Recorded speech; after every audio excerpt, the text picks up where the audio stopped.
He was always a ruthless rule breaker, but the accusations now against Mohamed al Fayed are far more serious. He was, say several former employees, a serial rapist. Mohamed al Fayed, my boss, the person I work for, pushed himself onto me. I fell to the floor with him still on top of me, but I managed to kick free and free myself. I ran towards the door. I told him I was meeting my father for dinner and he would be worried that I was late.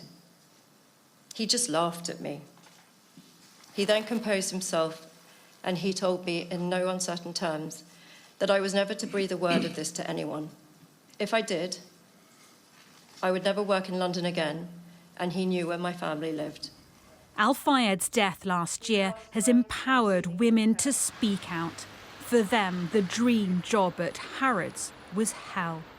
This case combines some of the most horrific elements of the cases involving Jimmy Savile, Jeffrey Epstein, and Harvey Weinstein. Mohamed al Fayed was a monster. But he was a monster enabled by a system that pervaded Harrods. Al Fayed sought British society and celebrity, and Harrods was his crown jewel. But he ran the flagship store with fear and control. One former member of his management team has spoken to Sky News anonymously. He would cherry-pick people from the shop floor.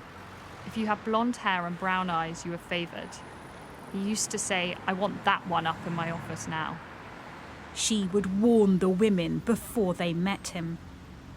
I would sit her down and I would say, "I need to let you know what you are walking into. It's suddenly a pay rise and you'll be invited to expensive events and lavish with expensive gifts, but really you need to be aware of something. I said you will get invited to Park Lane and parties where there will be lots of rich men, and you would be invited to sleep with people." But Al Fayed didn't just invite these girls, he forced himself on them. Their stories are deeply disturbing. They involve doctors administering invasive gynecological exams as a condition of employment for some of the employees who were targeted by Mohamed al Fayed for sexual abuse by him. The allegations also include the unauthorized disclosure to Mohamed al Fayed of the examination results of employees he targeted for sexual abuse.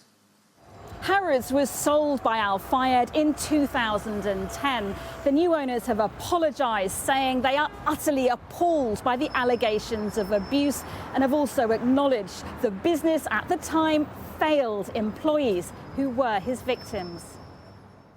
Mohamed al Fayed faced accusations of sexual assault throughout his life, but only in death are the voices of his victims being heard.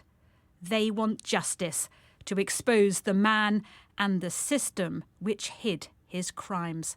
Laura Bundock, Sky News.